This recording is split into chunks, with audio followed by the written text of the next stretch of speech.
сайн байцгаана уу? Шинжлэх ухааны таны мэдхүү одон дөрсөөг үзэг сонсогчдод сайн сайхныг хүсэн мэдчилж байна. Хөтлөгч Зандан хүүгийн бэлтгэн өргөдөг А-тренер нэвтрүүлэг эхлэхэд бэлэн боллоо. Нэвтрүүлэг YouTube-ийн одон дөрсөө, Ген ТV телевиз, Одомдөр радио 83.307 долгионоор та бүхэнд хүрч байгаа. Энэ удаагийн дугаарын хамтран ажиллагчаар би таз жаргалыг үйлдвэрлэдэг ураатай Bossa кондитер, Monconti брэнд, за мөн чанартай амьдрын ураатай Мартин Ерсетенс тэмж ажиллаж байна. За, өдрийн мэнд. За өдөр мэнд. За зөвлөлт холбоот улсаас Америкийн тагнуулчд сарыг хулгайсан үнэн гачин түүх ярьж байгаа. Үнэн гачин. Америкийн нэгдсэн улсын тагнуулын төв газрын нэгэн ажилтан ачааны тэрэгний нэг аврах том жолоотой ингээд ноцолдоод арайхийн тэрийг мушгсаар хагаад нэг хогийн цэг шиг харагддаг нэг юу гэдэг чимдээ нэг ундуу сундуу байгууламж бүхий нэг модон хашаар орж байгаа байхгүй. Нөгөө нэг хачин машин агуудаал барьж байгаа л. За нөгөө машиных нь айхалж уухалж байгаа тэр хөдөлгүүр намжмагц яасан гэхээр тэр ачааны тэрнээс баахан ирчүүд ухсын гараад яг гудамжны муурш маш шалмаг их чинь мярж гитсээр байгаад тэр машины араар тойроод нэгэн чингэлэг дотор ордё. За энэ нь бол ямар нэг адал явдал киноны хэсэг биш шүү. Энэ бол хизээ нэгс болж өнгөрсөн яг бодит явдлын тийм зураг л байгаа. Яг кинотой адилхан. Яасан гэхээр Америкийн тусгай албаныхан зөвлөлт холбоот улсын тэр сансар судлалын хөтөлбөрийн хамгийн чухал технологийн нэгийг яг ингэж хулгайлж байгаа энэ мөчөө. Ямар нийттэй юм бэ? Тэ. Арай илдгэр хэлбэл яг хулгайсан гэхээс илүү түрээлсэн гэсэн ч бараг зөв. Яг тэгдэг нөгөө нэвтрүүлэг явцсан ойлгоно. Энэ юу болж юм гэхээр луна буюу энэ сар гэдэг энэ хөтөлбөрийн хүрээнд бүтээсэн нөгөө зөвлөлт улс чинь нөгөө луна гэдэг нэртэй хөтөлбөр нөгөө зарлаатай. Энд бүтээсэн одоо хоёр их гүрний дунд бүр эд хурцтаад байсан сансар огторгыг эзэмшихийн төлөө тэр ширүүхэн өрсөлдөөнд яг тэр голлох үүрэг гүйцэтгсэн тэр хиймэл дагуул буюу луна нэртэй хиймэл дагуулыг эдгээр нэг технологи нь хулгайлж. Луна гэж чинь сар гэсэн үг шүү дээ. Сарыг хулгайсан төлөвлөгөө гэдэг нь ийм учиртай. Амин чухал зүйлээ яг энэ хамар доороос алдснаа зөвлөлтийн тал огт мэдээг өнгөрцөн. Хамгийн гол мэдээч маш цэвэр хийсэн. Цэвэрхэн гэжтэй бараг холио мандаа. Энэ талаар Америкчууд хүртэл өөрсдөө энэ тухай мэддэг маш олон жил өнгөрсөн. Нууцлалын хугацаанд дууссан гэдэг шалтгаанаар 2014 онд л нэгдсэн улсын тагнуулын төв газраас задруулсан тэр хуучны баримт донд энэ тухай дурдсан байна. Энэ бүр 60 жил хинч мэдээгүй. 50-60 жил. Энэ явдал одоо ухаан нэг Америкчууд чих бахархангуй штэ ирнэ өөрсдөө түүхээр Америкийн ахлах тунд сургуулийн тэр нөгөө твхийсэн зузаан түүхийн сураг бичигт байдаг нөгөө Америкчууд хэр агуу үндэстэн болох тухай эсвэл саран дээр хүний мөр анхлан гарснараа Америкийн ард түмэнд дайснаа хэрхэн баатарлагаар дарсан ч юм уу. Тэгээд нэр хүндийн тэр одоо зүйл толгойн нэр хүндийг шавшхаа товтгсон тухай түүх биш ээ. Яг энэ түүх бол ямар ч авцалтаагүй, утга учиргүй, бүр хөгийн болох явдлаар дүүрэн бүр одоо тийм явдлаар дүүрэн түүх ярьж өгье. Бүр саран дээр одоо цөмийн зэвсэг байрлуулах гэсэн тэнэг санаач гэсэн үүн дээр нэмэгдэнэ.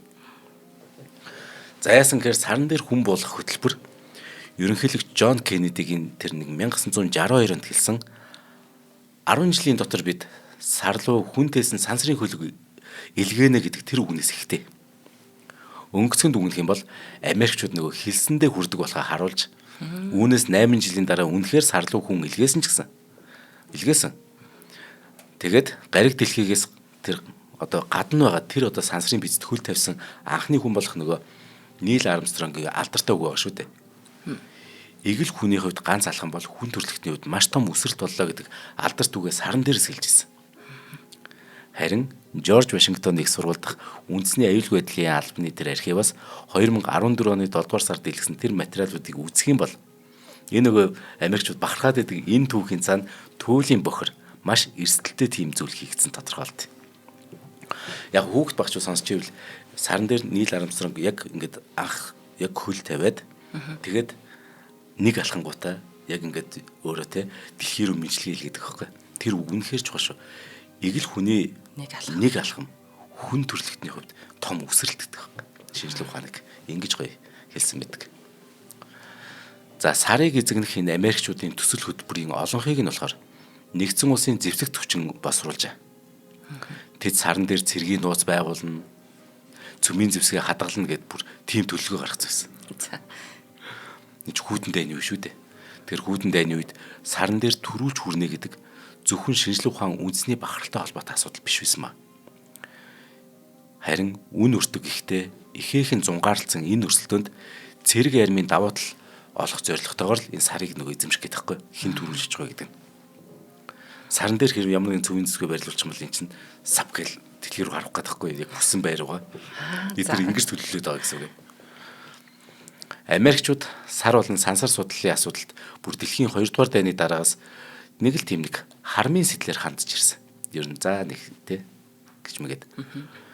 Өшөө авалтын зэвсэг гэж нөгөө германчуудын нэрлсэн V2 гэдэг пуужингийн талаарх мэдээлэл яг ил болохтой зэрэгцээл тэд сансарт дурлсан ба.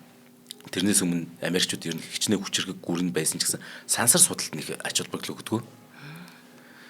Энэ V2 гэдэг шингэн тесрэгч бүхий энэ зэвсэг болохоор задгай сансарт гарахад биш харин агаар мандлын баг 3.2-ыг туулаад ойролцоогоор 80 км өндөрт хөөрөөд Германы нутгаас Европын баг бүх улсад хүрч чадах тэр тусгаж зориулсан баллистик пуужин баггүй. Энэ агаар мандлыг нэвтлээд сансрын уудамд гарах зэвсэг бүтээж болох юм байна гэдэг сэтлийг Америкчууд төрүүлсэн. Энэ Германы зэвсэг. Үүгээр зогсохгүй тийм зүйл бүтээх анхны улс нь Америк л байх хэвээр. Тиймээс сансрыг бусдаас харамтлах зүг гэсэн бодлогынх нь тэр үндэс суурилсан гэсэн үг. Дээд агаар мандлыг судлах, пуужингийн технологи суурилсан ажиллагаа явуулах хоёр ч тусгай албыг Америкийн зэвсэгтөвчин 1948 онд болон байгуулад байна. Нэг нь агаарын хүчний дэргэдэх Кембрижийн судалгааны төв бол нөгөөх нь тэнгисийн хүчний дэргэдэх судалгааны лаборатори гэдэг нэртэй. Харамсалтай нь эдгээрийн аль аль нь зэвсэгт хүчний харьяанд байх тэр судалгааны төвүүдийн хоорондын тэмцэлд ялагдаад нэлээд шахагдсан байгаа юм л да. Харин энэ зур Оросууд тэгвэл юу гэж вэ? Зөвлөлт тодулстэй.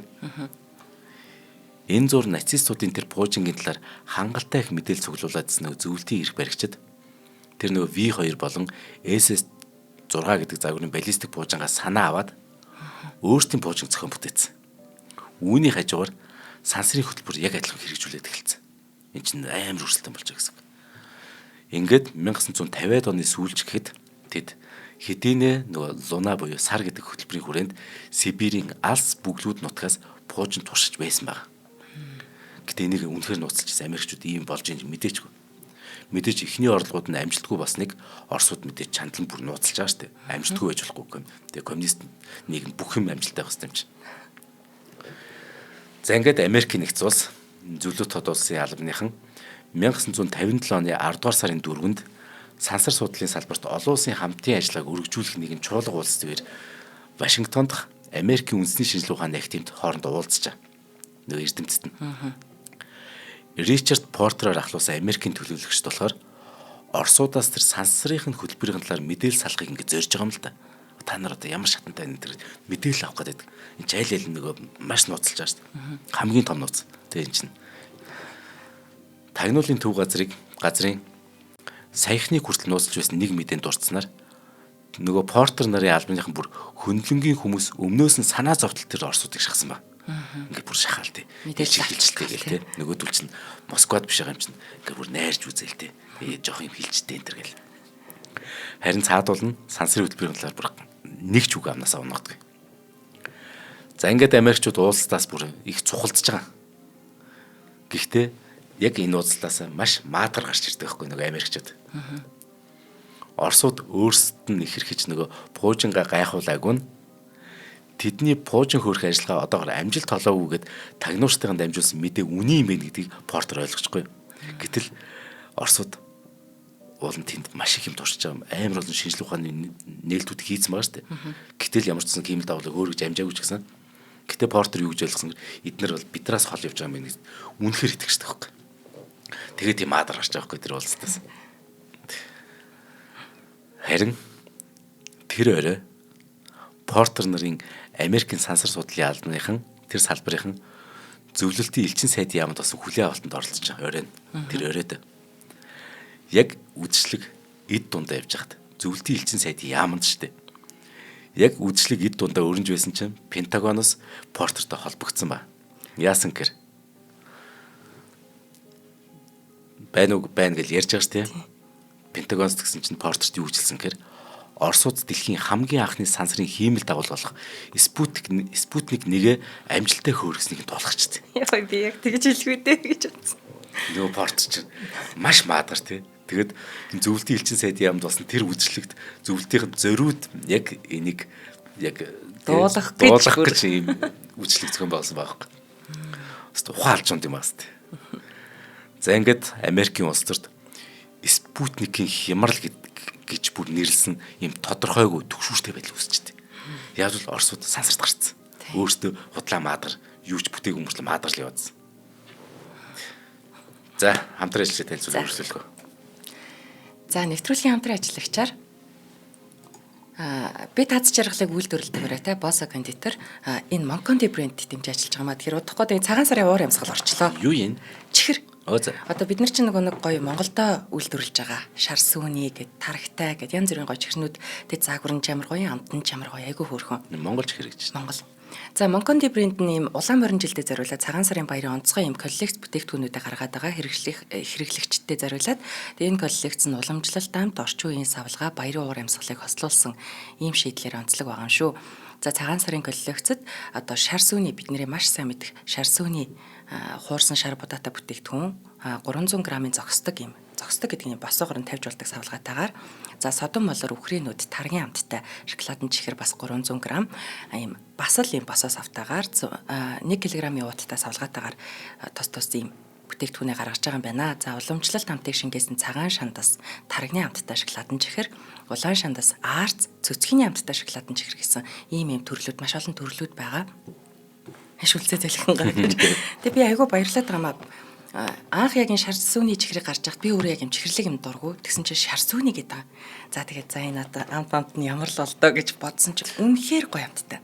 Тэгэхээр ингээд бид нар бас тий өөрсдийнхээ ахуй уламжлалаас ирсэн юм шар сүү энийгээ бас бүтээгдэхүүн болгоо чихэр болгоо загварын хувьд хаанч гологдохооргүй ийм гоё бүтээгдэхүүн болгоо гаргана гэдэг бол давуу тал. Би цагаан сараар айл болохын үндэсний үйлдвэрлэлээ дэмжиж энэ чихрийг бэлгэнд за эсвэл тавгандаа ингээд тавиад суух нь бол бас л одоо үйлдвэрлэлээ дэмжиж байгаа том алхам шүү. Манайхаа цагаан сарынхаа чихрийг бүгдийг Монкондиогоор сонгорой гэж бүр хэлмээр байна. За баярлалаа. За баярлалаа. За ингээд нөгөө Спутникийн хямрал гэгцэн тодорхойгүй төгшүүртэй байдал Америкт үүсчихэж байгаа шүү дээ. Сарыг уг нь улс төр цэрэг армийн бус зорилгоор энхийн зорилгоор эзэмшнэ гэж хамгийн их ухаас нь бол Америкчууд байхгүй. Худлаа тэгж ухуулжаад өөртөө нөгөө бусад улсаар нь ухуулжаад өөртөө тэр цэрэг зэвсэг юм хийх гээд байгаа шүү дээ. Гэтэл нөгөө зөвлөлтийнхэнд муухай мэхлүүснээсээ болоод сансрын удам зэвсэг гаргахад л сарыг ашиглан зүйтэй гэсэн санал одоо албаны өмнөснийхэн дунд хамгаалж болчихж байгаа. Ялангуяа Тэнгэрийн хаяа гэдэг нөхөлбөр яг ийм зорилготой. Стратегч ч гэсэн ер нь ингэж сарн дээр аль улсын хөлөгт яг төрүүлж буuna. Тэр улс л дэлхийн цорын ганц энэ дагуулыг сарыг эзэмшнэ гэж ярьж байгаа байхгүй. Тэнгэрийн хаяа энэ хөлбөрт болохоор сарн дээр цэргийн бааз байгуулах тухай маш онцгойлон тусгасан ба. Тэр нь сансардах Америкийн эрх ашигыг хамгаалах, дэлхийн аюулгүй байдлыг гаднаас нь буюу сансрын уудмаас хянах, дэлхийгээс ирэх тэр гэрэл цахилгааныг сарлуу дамжуулж түүнийг харилцаа холбооны хэрэгсэл болон ашиглах гэд баахан үндсэн зорилго ингээд агуулсан байна. Энэ нөгөө Тэнгэрийн аюул хэлбэр нь. Гэхдээ далд зорилго нь ерөөсөө сарн дээр л цөмийн зэвсэг хадгалах байгаа байхгүй. Тинчээс буудах гэдэг шүү дээ. Тэ дэлхийн бол хаашаа будаж байгаа байхгүй. За тэгээ энэ ажлах эхлэл болгоод Америкийн зэвсэг төвчөө яасан гэхээр 1964 оны сүүлэхэд Сатурн гэдэг нэртэй хиймэл дагуулад дор хаяж 74 удаа хөөргөж үзнэ гэдэг зорилт тавьж 64 онд. Гэтэл эн чинь нөгөө түлч Спутникийг бүр 57 онд хөөргөсөн шүү дээ.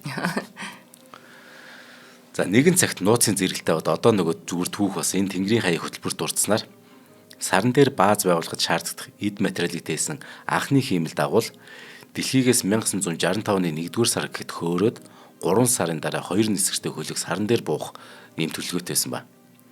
Тэнгүүтээ бааз барих ажил тэр даруйдаа эхлээд сарн дээр штэ 1966 оны 11-р сар гэхэд армийн 12 албан хаагч байршиж болох тийм бааз ашиглалтанд орох байгаа. Үнэхээр гайхалтай энэ төлөвлөгөө. Төв аймагт гэж байгаа юм шиг л болоод байна тийм. Зэвсэг түвшний тооцоогоор энэ бүхэнд дор хаяж 6 тэрбум Америк доллар шаардлагатай. Энэ хиймэл дагуул хөөрөх гэсэн нэг бүтэл муутай хэд орлогоос гадна энэ бааз байгуулагдах хамгийн том шалтгаан энэ 6 тэрбум Америк доллар. Тэр үеийн 6 тэрбум Америк доллар чинь бүр солиот их мөнгө гэсэн үг байхгүй. саран дээр бааз байгуулна гэдэг айрмынхныг ингээд улаарч явах хооронд Америкийн агаарын хүчнийхэн бүрчиг зүйл санаархаж байсан ба. Тэр нь сарыг бүхлээр нь бүр цөмийн зэвсэгжүүлэх гэдэг. Нью Мексико мужидах нэгдсэн улсын агаарын хүчний тусгай зэвсгийн тэр төвийн шинжирчд болохоор саран дээр юм уу эсвэл сарны ойролцоо цөмийн бөмбөг туршихыг хүртэл санал болгож ирсэн ба. Энэ саран дээр газар хөдлөлт үүсгээд сансрын удамдах уур амьсгалын өөрчлөлтийг судлах боломж мэдээж олгохоос гадна Америкчууд сарыг хүртэл бөмбөгдөж чадчихна гэдэг тэр мангар зүйлээ дэлхийд нийтэд харуулах зорилготой байсан байгаа байхгүй. Сарыг ч бид нар бөмбөгч чадж байгаа та нарыг бол юу юм бэ гэд ингийн тулд бид нар ийм одоо сонсоход балаа юм шиг ийм төлөв гаргацсан. Тэгээ тэрийг ингээд хийх гээд байгаа шүү дээ. Гэхдээ энэ үйлдэл нь олон улсын тэр харилцаа гэж юм байна шүү дээ. Таагүй нөхцөл байдал үүсгэнэ гэдэг Америкчууд бас тооцоолж ирсэн ба.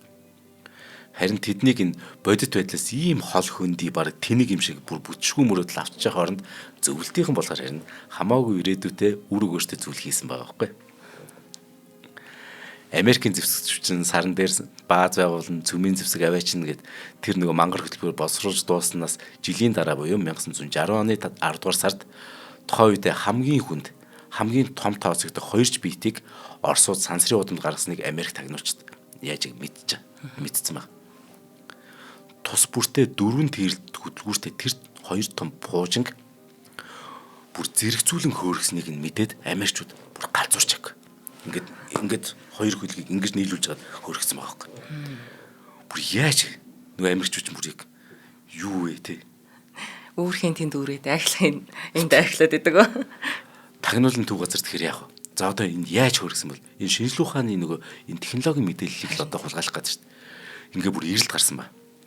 Зөвлөлтийн буужингуудын тэр хөөрсөн цэг, хурд, чиглэл зэрэг бүгдийг тандчаа. Тэг зураа Оросууд бүр ангараг руу хүртэл хиймэл дагуул илгээхээр ажиллаж байгааг бүр мэдсэн ба нөгөө тагнуулна. Өөрсдөө бүр тэг агаар мандлаач гарч чаддаг байхад зөвлөлтүүд болохоор бүр одоо ангараг руу хэрэг явах вэ гэдэг төлөвлөгөө гаргацсан байсныг нөгөө тагнуулч мэдж авч байгаа шүү дээ. Энэ төлөвлөгөө нь гэтээ бүтлгүүцсэн ч гэсэн Оросууд удалгүй сугар гариг руу мөн хиймэл дагуул хөөрөхөр ажиллаж байгаа. Тэд 2 дахь орлогоороо сугарыг зорих хиймэл дагуулаа дэлхийн тойрог замд оруулсан баг. Бүр дэлхийг бараг нэг бүтэн тойроод татахчээс гинт сугарсан ирчээр цааш аяллаа үргэлжлүүлж байгаа сугарыг судлах тэр хиймэл дагуулна. Энэ дэлхийн татах хүчийг анх удаа ашигласан явдал юм. Үүнээс Америкчууд гэтээ яасан гэхээр тэр дор нь будаа идээд буужин хиймэл дагуул зэргийн хүчийг таталцлын хуулиар тооцоолж болох юм байна гэдгийг анх удаа нөгөө Америкийн эрдэмтэд нь ойлгож байгаа байхгүй. За ингээд 1960-аад оны ихэр нөгөө хөнгөн хумгай төсөл хөтөлбөр тагнуулын тааруухан ажиллагаанасаа болоод Оросуудын ард тэртээ ард хоцорсон нөгөө Америкчууд чинь зөвлөлтийн нөгөө луна гэдэг хиймэл дагуулыг нэг сайхан нэг хараад авах юмсан гэж бүгд ингээд мөрөөддөг болж. Нүдэн дээр ингээд луна ингээд байгаад дотор нь юу гэдэг юм бол яаж ажиллах юм бол те ингээд шүлснөө байжаад гэтэн ч нөгөө зөвлөлт яг үзүүлж харагдаж тэрсэн нууцтай. Одоо өнөөдрийн нөгөө сэдвийн гачин юм гарч ирэх. Нэгдсэн улсын тагнуулын төв газрынхан яг энэ үеэр аж үйлдвэр болоод эдийн засгийн салбарын тэр ололт амжилттай зөвлөлтийн ч нөгөө олон улсад сурчилдаг. Тийм явуулын техник үзэсгэлэн гаргаж байгааг мэдчихдэг байхгүй. Яг ингэж байгаа юм л да. Коммунист улсууд гэдэг одоо Монгол тэргүүтээ тэ зүйлд одоос Монгол одоо юу гэдэм Польш, Унгар, Чех тэр нэг бөөн коммунист орнууд байгаа шүү дээ. Тэнгүү зөвлөлд нөгөө коммунист улсуудтай бид өстө мундаг явж байгаа шүү. Гайхалтай байгаа шүү. Хараа бид ийм амжилтанд хүрсэн гэдгээ нөгөө бөөн олд амжилтуудаа нэгтгэж байгаа нэг үзэсгэлэн явуулын үзэсгэлэн гаргаад яваад байгаа байхгүй. За. Тий. Тэрийг нь нэгдсэн улсын тагнуулын төв газрынхан ойлгож байгаа. Үзэсгэлэнд юу байгаа гэхээр хүнд машин механизм, цахилгаан станцын тоног төхөөрөмж, цөмийн зэвсэглийн үйлдвэрт ашигладаг техник технологид янз бүрийн байгаас гадна Луна. Спутник, Луна гэдэг хиймэл дагуулын загварууд нь байна. Ингээд тагнуулын албаныханд ямар ч Спутник, Луна тэр загварууд нь байгаа гэдэг тийм мэдээлэл очсон. Луна нь мөн яг ийм нэртэй сансрын хөтөлбөрийн хүрээнд Орос эрдэмтдийн бүтээсэн. Нөгөө 1959-аас 1976 оны хооронд сар руу хідэнтэй илгээсэн хид хідэн хиймэл дагуулын яг ерөнхий нэрээ Луна гэдэг. Сарыг тойрон ажилт хийх ч юм уу, саран дээр буухад зориулагдсан лунаануудын хідэн 10 аяллаас бүр 15 нь амжилттай болсон. Гэхдээ Америкийн тагнуулын төв газар Луна хөтөлбөрийг яг нөгөө эд сонирхож байх үед ердөө 3 удаагийн ажиллагаа нь амжилттай болоод исэн үе шүү. Эхнийх нь болохоор сарны хажуугаар зөрсөн байна. Тэгээд нарны тойрог зам орчим сүрж. Хоёр дахь нь болохоор сарны гадаргуу дээр бүр газарсан байна. Гурав дахь нь дэлхийн зүгээс үл үзэгдэх тэр сарны харанхуй хэсэгт буюу одоо dark of the moon гэдэг үлээ те. Тэр сарны харанхуй хэсэгт бүр буугаад хид хідэн зураг их дэлхий рүү бүр илгээсэн байгаа. Энэ луна гэдэг зүйл. Тэгэхээр энэ Америкчүүдийн хувьд болохоор бүр зүүдэнж багтахааргүй асар том амжилтыг энэ луна хийцэн гэсэн үг. За тагнуулын төв газрын нэг л зүйл санаа зовж ирсэн. Оросууд энэ үзэсгэлэндээ жинхэнэ хиймэл дагуул авч явж байгаа болов уу эсвэл зүгээр нэг те гаднаас нь харагддаг нэг завгар нэг макет юм авиадсан болов уу гэдэгт санаа зовж. Гэхдээ л ямар тач хэдүүлээ азаа үз. Тэр Эрдэнэсийн сан руу өнгөөгд үзье гэж шийдсэн ба. Тэгэхэд одоо орон судлалын тоног төхөөрөмжийн загварууд гэдэг ингээд ангилсан нэг хэсэг олдсож байгаа байхгүй юу?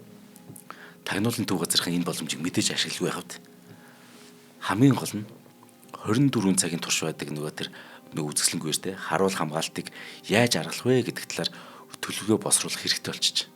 За энэ чинь нэг үзэсгэлэнд тэр макет нь жинхэнэ мэн хамаагүй ямар ч улгаалах гадаж технологи нь.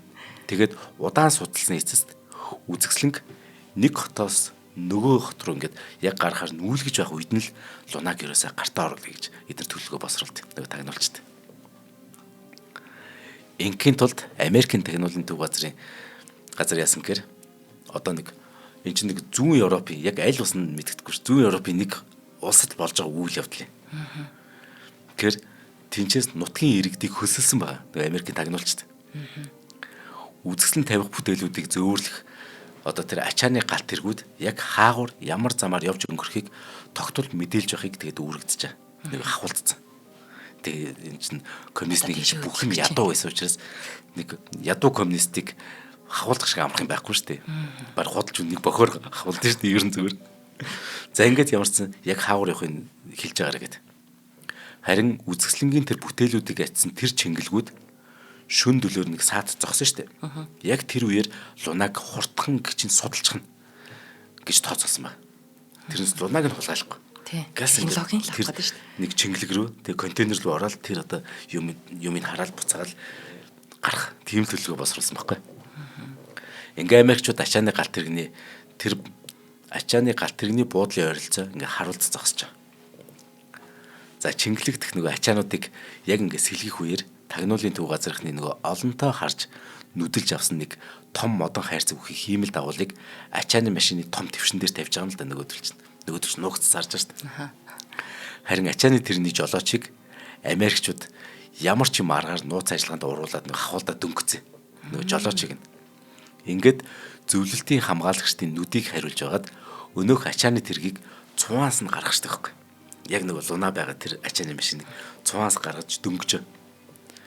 Ингээд урдаас төлөвлөж зэгсэн хөдөлгөөнгүй газар эзгүүрсний хашаа руу нөгөө машин ч оруулж. Кино гэсэн. Жолоочиг нь харин яасан гэхээр ойролцох дэм буудалд хүргүүлчих. За ингээд галт тэрэгний буудлын хавар эргүүл гарсан нөгөө тагнуулын төв газрын ажилтан зөвлөлтийн нөгөө хамгаалагчд яасан гэхээр лунаг ачсан тэрэг хожимчин гэж бодсон байхгүй зөвлөлтийн хамгаалагчд нь. Тэгэхэд албанаасаа төр буусан гэж мэдээлж цаашаа нэг энд хин ч ач холбогдол өгөөх юм бол. Ингээд нууц ажиллагааны талаар дайснууд мэдээгүй гэдгийг ямар ч сан баттай болгож аваад нөгөө Америкийн тагнуулчд. За одоо нөгөө сарыг хулгайлах төлөвлөгөөнд орж тэр ажилдаа яг төлөвлөгөөнд төш бүр жинхэнэ ажилд орж. За заавал хамтран ажиллая. За нэвтрүүлгийн дараагийн хамтран ажиллагчаар чанартай амьдрын өрөөтэй Marty Residence дэмжиж ажиллаж байгаа. Тэгэхээр Marty Residence гэж одоо энэ төслийн хамгийн одоо давуу талтай зүйлүүдийг та бүхэндээ танилцуулъя. Marty Residence төсөл нийт 3 блок 12 давхар, доороо одоо нэгдсэн B1, B2 давхартай 345 автомашины 7 зогсоолтой нийтдээ ерөөсө 375 айлын утхан байгаамаа. Тэгэхээр одоо энэ зогсоол айлын тоо хоёрыг бодоод үзэхээр зогсоол нь илүү байгаас тийм. Тийм байгаа юм. Тэгэхээр ийм утхан баг байхгүй тийм. Монгол алдсан тийм. Монгол алдсан ерөөсөө. За ашиглалтанд 100% орсон 2 дугаар ээлжийн 58-аас 122 м2 бүхий 2-оос 4 өрөө бүхий бэлэн байруудыг та бүхэндээ санал болгож байгаа. За давуу талуудыг хэлье. Ус цэвэршүүлэх нэгдсэн систем төслийн хэмжээнд суурилуулсан. За энэ бүр маш сайн одоо хэрэглэгчийн мэдэрч хийсэн асуудал байна тий. Дээрээс нь тактик 100% тооцоогүй. Тийм. Метр квадрат бас Монгол алдсан. Монгол алдсан юм эсвэл сонин газраа гэдэг. За барилгын стандартаар такт одоо балконы талбай 30% тооцох стандарттай байдаг байхад энэ төслийн хэмжээнд одоо балконыг огт тооцоогүй байна. Дээрээс нь B1 B2 давхартай айл болгонд хүрэлцээтэй. Гэх нэрээ зогсоолтой. За тэгээ бодитоор харахад хажуу талын барилгынхаа цонхнуудыг хаахгүй зорилгоор 45 м зайд одоо төлөвлөсөн байна. Тий. Стандарт 30 байдэ. Тэр 45 хийсэн. 30 м гэдэг байхгүй стандарт зүгээр. Энээс дотгошоо байж болохгүй гэд. Тэгэхээр 45 хийсэн. Би ч өөрөө очиж үзсэн өнөө. Харин тийм тий. За тэр хаалга үүдмүүд тэр сонголт бол маш чанартайгаар сонгосон байна гэдгээр гайхаж ирсэн хүмүүс. Дэлхийн номер 1 хүүхдийн тоглоомын талбай үйлдвэрлэгч Дан улсын алдарт компани гэх байна. Компани брендтэй юм шиг үнтэй. Компани брендтэй хамтран ажиллаж байгаа. Энийг нөгөө би яг өмнө говьд явж байхдаа яг энэ дэлхийн номер 1 хүүхдийн тоглоомын брендийг харж ирсэн. Тий, янз шүү дээ. Энэ одоо бас хүүхдүүдээр бодоход маш чи яадаг гэр нөгөө зүгээр нэг энгийн госор мосор нөгөө хүүхдийг сармагчнлаг байлгахад зориулсан тоглоомод байдаг. Яг сармагчин шиг байлгах нэг хүн багасаа тэр нэг унаж бэртэх зүйлээс өөрийгөө сэргийлж сурдаг.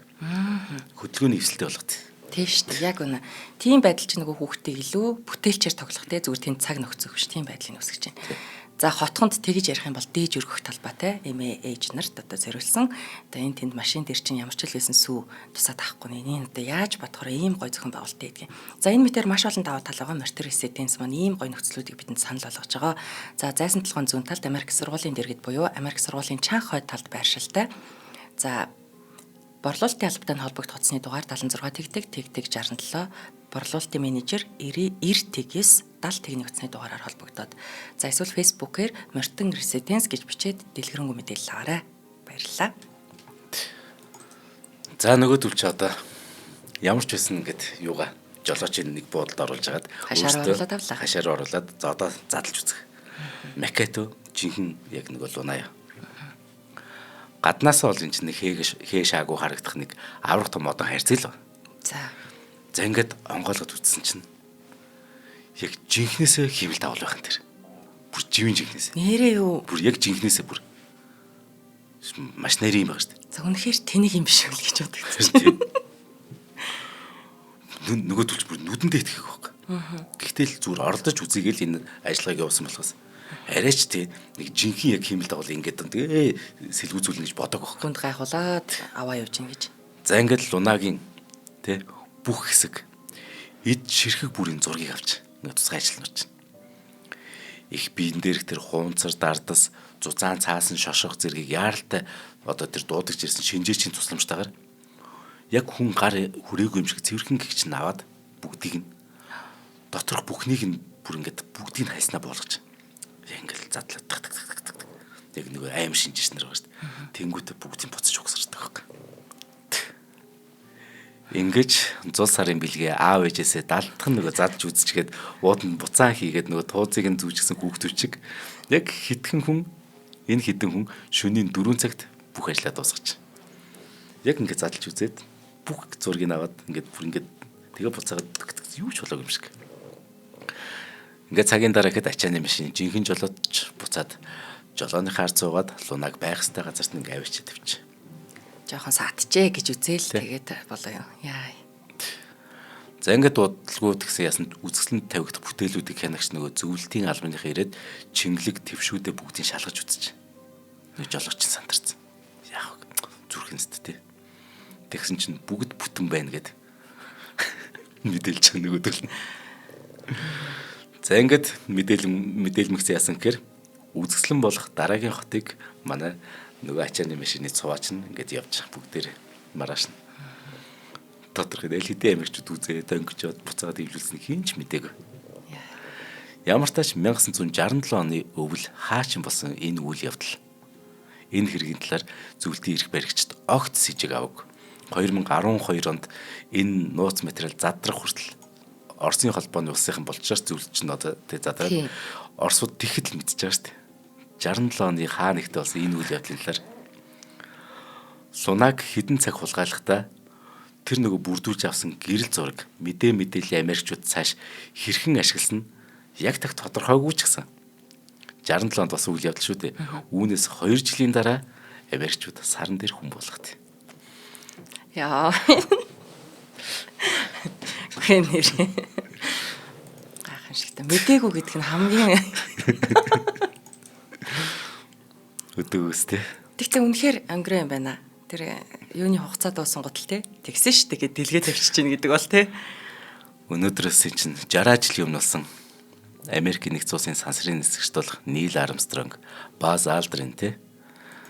Саран дээр хөл тавьсан анхны хүмүүс болсон. Аполло 11 гэдэг энэ нислэгийн мэдээ дэлхийд даяар тарсан. Сонин бүр нүүр хуцсан дээр хамгийн том үсгээр бүр яг энэ тухай л мэдээлсэн. Тэдний бүр тэр сонингуудын ихэнхэнтэй нисгчдийн тэр сансарт юу ийдсэн, хэрхэн унтдаг байсан, саран дээр зогсож байхдаа биедээ юу гэж хэлсэн тухай тэр түүхүүдийг бүгд нийлжсэн. Тэгтэл цаана ийм хачирхалтай түүх байсан баа шүү дээ. Үнэхээр сонирхолтой юм байна. Таастаа яг лав ирсэн юм шиг ярьлаа. Жолооч ч байсан болооч гэж бодмоор ярьлаа. За маш их баярлалаа. Хүүхдүүдтэй аюу сонирхолтой байгаа тий. Үнэхээр гайхалтай технологи ингэж нөгөө нууцлан тагнуулын төв газар яагаад байдаг те юу хийдэг энэ технологийн төлөөлөл өрсөлдөөн болж байна шүү дээ. Саран дээр энэ зүгээр хүн болгоно гэдэг бол мянган цоошин технологи бүтээдэг. Ингийн тулд гол нь мянган хэдэн 10,000 ч гэж магадгүй. Яг л энэ чинь сансрын нисгчийн хувцас, хунар тэр бүхээг юу гэдэг бүх юмыг цоош шинээр бүтээдэг. Тэгээд нэг хүнийг саран дээр зүгээр буулгачаад буцаж амьд дэлхийд нь аваач ирэхин энэ 10,000 патентыг хэн эзэмшдэг гэхээр тэр Америкийн нэгдсэн улс эзэмшдэг. Энэ 10,000 патент өнөөдөр бид нар яг энэ компьютер хараа сууж бид нар гар утас телевизэр энэ болгонд бид нар худалдаж авдаг шүү дээ. Энэ мөнгийг тэр патент зориулж бид нар төлдөг байхгүй юу? Бид зүгээр нэг те одоо $1,000 нэг iPhone авлаа гэж бод. Тэрэнд энэ саран дээр хүн болгосон тэр патентууд бид нар мөнгө төлж байгаа. Тэр патентуудын цаана хэдэн төгрөгн л зүгээр тэр Apple компани, Samsung компанид очдог байхгүй. Энэ зүгээр тэр саран дээр хүн болгоно гэдэг бол цаана шал өөр зорилготой. Мэдээж энэ их гүрнүүдийн хоорондын одоо мэдээж шинжлэх ухааны болон энэ коммунизм нь ийм амжилт хүрдэг, капитализм нь үгүй амжилт хүрдэг гэдэг энэ өрсөлдөөн дунд гэтээ цаана тий шинжлэх ухаан маш их хөгжсөн. Тэр бол үнэн. Ста нэг нэвтрүүлэг эхлэхэд хэлсэн тэр Нил Армстронгийн үгийг л хэлмээр байна. Эгэл хүний нэг алхам хүн төрөлхтний хувьд том үсрэлдэг. Тий. Ганцхан алхам тий. Тий. Гайхалтай байлаа. Хамгийн гайхалтай нь одоо 60 жил хүн ахиж саран дээр буусангүй, хөл тавьсангүй. Яг тэгвэл нэг хэсэг сансар өгтөргөг бас их нөгөө юу боллоо шүү дээ. Заавал нөгөө хүн явуулна гэдэг нь маш их зардалтай болчихдог байхгүй. Тэгэхэд шинжлэх ухаанч хөгжсөн учраас нөгөө сарнаа явагч машинуудыг угаасаа бүтээдэг болсон. Одоо саран дээр өчнөө улсын өчнөө машин тэнд холигч байгаа шүү дээ. Ангараг дээр гэхэд л одоо хідэн нэр 10-аад ямарчсан ангарагнаа явагч одоо ангараг дээр явж л байгаа шүү дээ. Curiosity гэдэг одоо үгүй биш нэрний үлээд чинь өөрийнх нь төрсөн өдрийн дууг ангараг гараг дээр их шиглүүлээд өөрөөгөө селфи авсан нэг машин байна. Маш алдартай. Гэх мэт одоо л бүр замбрааг болсон. Гэхдээ ахиж хүн буuna гэдэг бол тэ их гоё зүрст. Гэтэ нэг сайхан мэдэн Америкчууд дахиад хүн болох гэж. Хүн буугаагүй гэдэгт итгэдэг хүмүүсээ үйл бити тийм нэг балай юмд итгэжээ. Хүн буусна үний. Бодохгүй дахиж бууж үзүүлнэ. Зүгээр Нил Армстронг Баас 2 яг бууцсан юм биш. Энд чинь дахиад юунаас хойш дахиад 10 хүн бод. Нийт 6 удаагийн нислэгээр 12 хүн саран дээр буучаад байгаа шүү дээ. Одоо удахгүй эмэгтэй хүнж бууч. Бүх хөлгийн багийн гишүүд нь тодорхойлсон баг шүү баг. За ийм нэг хачин түүх байна да. Үнэхээр сонирхолтой байлаа. Нэр ямар гоё юм бэ? Үнэхээр сарыг холгаалжээ. За баярлалаа. Шинжлэх ухаан танин мэдэх од мөндөр сувг үзэг сонсогчдоо Адр анир нэвтрүүлгийн өргөлөө нэвтрүүлгийг YouTube-ийн од мөндөр сувг, NTV телевиз, од мөндөр радио 83.3 107 төлгөнөөр та бүхүүлж авлаа. Энэ дугаарын хамтран ажиллагчаар бид аз жаргалыг үйлдвэрлэдэг өрөөтэй Bosso кондитер, Moncondi брэнд, замун чанартай амьдрын өрөөтэй Мартин Residence дэмжиж ажиллаа. Студид Санданхүү Цэнгэл хоёр нар байлаа. Баярлалаа. За баярлалаа Цэнгэлээ.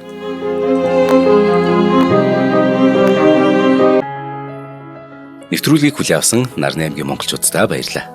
Од мөндөр сувг нь энэ мэдчлэн таны мэдхүйн мянган нэвтрүүлгийг 2026 оны 7 сарын 1 хүртэл та бүхэндээ хүргэх юм. Их хэлээрээ шинжлэх ухаан танин мэдхүйг түгээхийн үлсэд нэгтгэх хүсвэл та бидэнд хандив өгөх боломжтой. Жилдээ ганцхан удаа 100,000 төгрөгөөр биднийг дэмжснээр шинжлэх ухаан танин мэдхүйг түгээх энэ үйл хэрэг амжилттай үргэлжлэх юм. Од мөндөр нэр дээрх Удаагийн банкны данс байгаа 4191 тэг 4518. Та 100,000 төгрөгөөр шилжүүлэхдээ гүйлгийн утга дээр нь өөрийн нэр болон утасны дугаараа заавал бичээрэй. 100,000 төгрөг хандалснаар од мөндөр сувгийн алтан гишүүн болох юм а. Шинжлэх ухаан танин мэдхгүй Монголд ялах болтугай.